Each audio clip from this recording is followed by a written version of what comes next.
Good morning everybody. Today we are going to start with the first chapter of history of 7th standard, that is tracing changes through 1,000 years. Now before we start this chapter, let us see into how many parts history is divided. Basically history is divided into 3 periods. One is ancient period, medieval period, and the third is modern period. The period before 8th century is generally referred to as ancient period, and the period between 8th to 18th century is referred to as medieval period, and after 18th century till now it is referred to as modern period. In 6th standard you have already studied about ancient history. In this 7th standard you will study about medieval history, and in 8th standard you will study about modern history. In 7th standard, you will study all the events that happened between 8th to 18th century. That is a period of 1,000 years. That is why the name of the chapter is Tracing Changes Through 1,000 Years.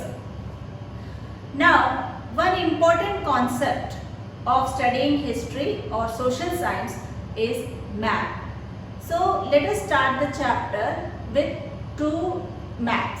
In your textbook, one map is given in your textbook in this page, which shows a map which was drawn in the year 1154 CE, that is Christian era, by an Arab geographer whose name was Al-Idrisi.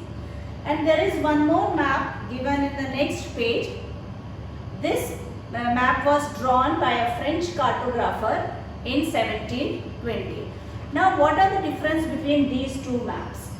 This map was drawn in 1154 CE, which shows the map in a different way and from the 1720 map. In the map which was drawn in 1154 by Arab geographer Al-Idrisi, the places are not exactly the same which we see in the map of 1720. In this map, South India was shown on the top and North India in the bottom.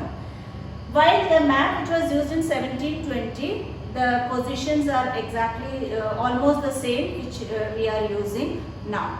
So this shows that as the time changes, the things also changes. The map which was drawn previously was different from the map which was drawn later on. So history is a process of continuous change and evolution. Now, to suggest changes that usually occurs in history, one more example let us take of old and new terminologies. Terminologies means terms. In history we use certain terms which were used for a different meaning in the past, and now it is used with different meaning. Let us take an example of the term Hindustan. This term Hindustan was used in 13th century by a chronicler whose name was Minhaj-e-Siraj, but he used this term Hindustan in political sense.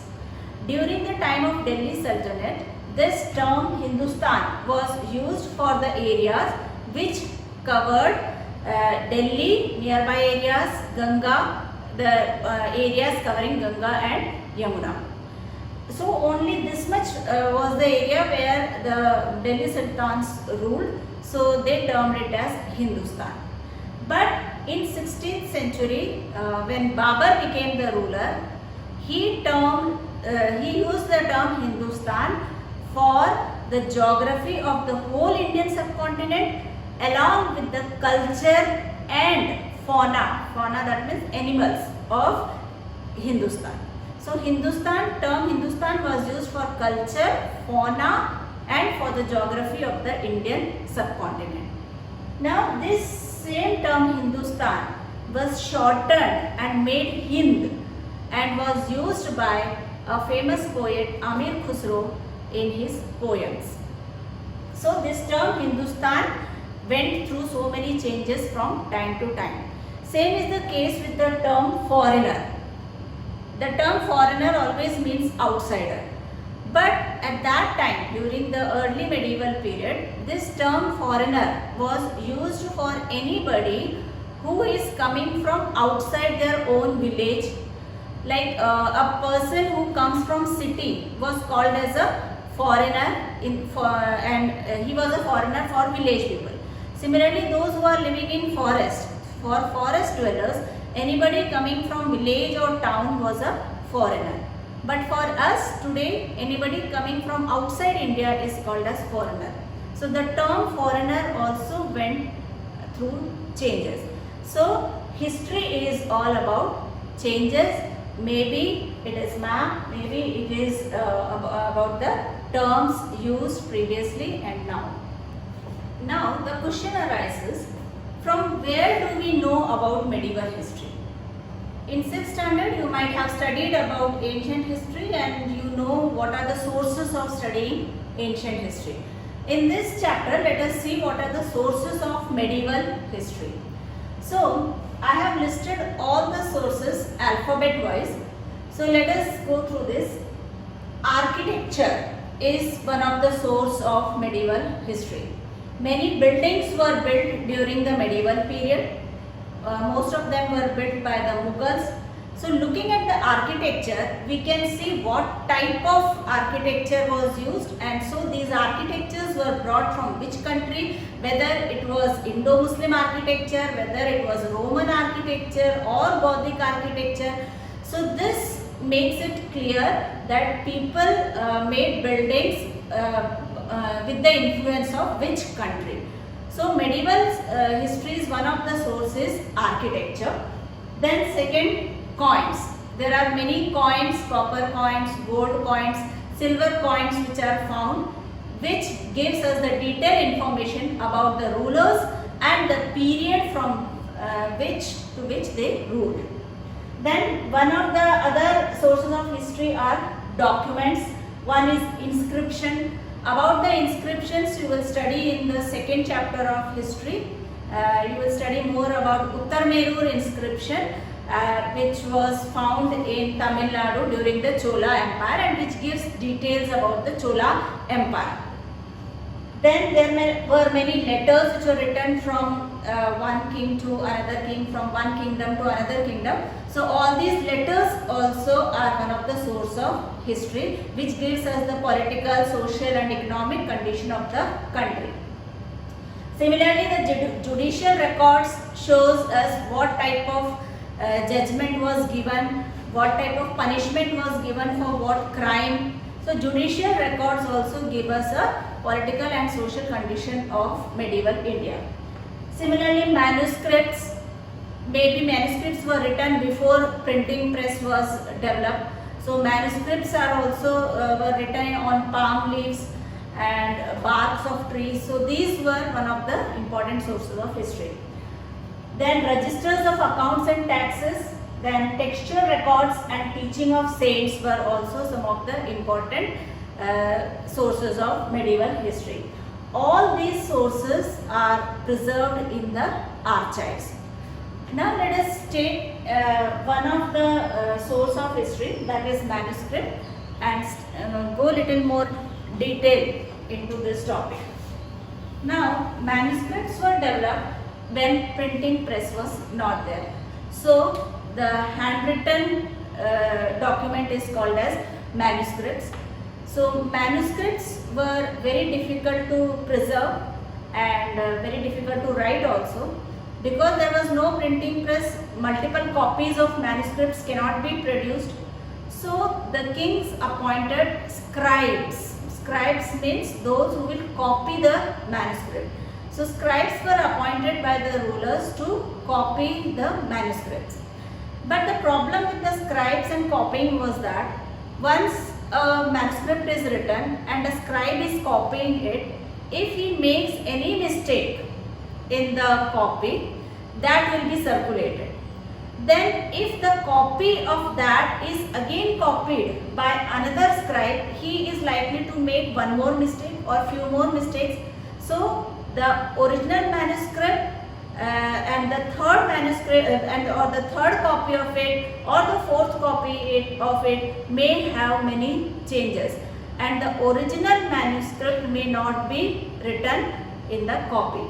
And it may occur that after a long period of time copying from one piece of manuscript to another piece, the originality of the original manuscript may be lost.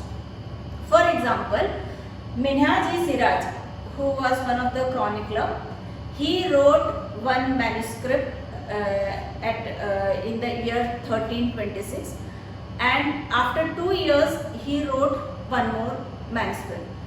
But both out of that, the first one was lost and the second one is preserved. But there may be something which was very important in the first one, but because it is lost, the historians have to rely on the second. After the different sources of history, let us see what all changes occurred in the medieval period in society and in political groups. Now, there was caste system already prevailing in India, and in medieval period, the speciality is many subcastes also emerged. Of course, Hinduism was a religion. In that, Brahman, Kshatriyas, Vaishyas and Shudras were the 4 castes, and the Kshatriyas were given more importance at that time because they were considered as the warrior groups. And many subcastes also emerged during the medieval period, which were referred to as jatis. And these jatis were like blacksmiths had their own jati, then goldsmiths have their own jatis. So these jati people of one jati, they usually used to live at one place, and the society they formed had a panchayat also, which is called as jati panchayat. So this is a feature which was not there in ancient period, but this feature developed in the medieval period. Now there were some technological changes also which occurred in the medieval period. So 3 changes, technological changes are worth mentioning in medieval period. One is Persian wheel in irrigation, and spinning wheel in weaving, and firearms in combat. Persian wheel, the figure of Persian wheel is given in your textbook. So this is a wheel which was used for irrigation. Then firearms in combat, that means in war, in battles, such weapons were used which can emit fire. That is called as firearms in combat.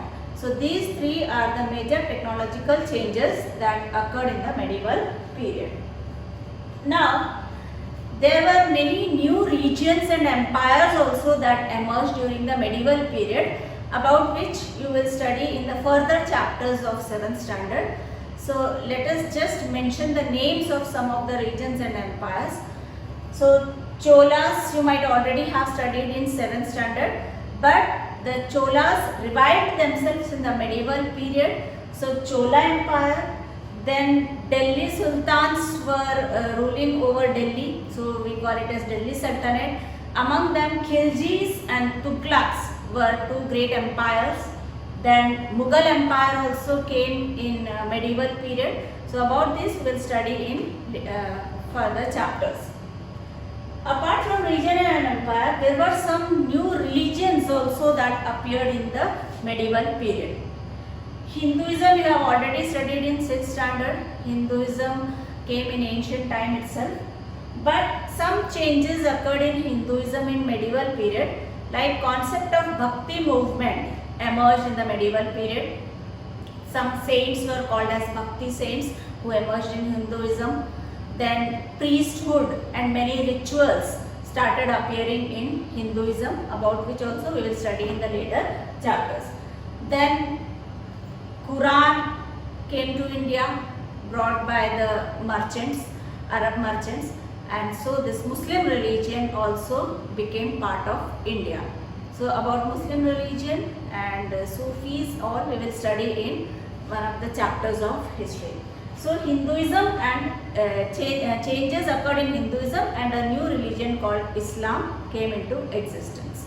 Then Sikhism is one religion that also we will study in the next last chapter of social science. Now let us once again come to the first topic of the chapter, that is classification of period. As I told you, history can be classified into ancient, medieval and modern period, but some historians classified history into three periods called Hindu period, Muslim period and British period. But there were so many controversies related to this classification, because some historians say that this classification cannot be accepted, as Hindu period was the historians have classified the period into Hindu period according to the religion of the ruler. But at that time the people of India were not only Hindus, but they belonged to different religions. So we cannot call a particular period as a Hindu period only looking at the ruler of that period. Similarly, when the Delhi Sultans were ruling and the Mughals were ruling, that period is called as Muslim period. But at that time only the rulers were Muslim. The people were a mix of different religion. So how can we categorize a period as Muslim period only looking at the religion of the ruler? Similarly, the British period, when the British were ruling, at that time only rulers were the British, but people were Indians. So this classification as Hindu, Muslim and British period is not accepted by many of the historians.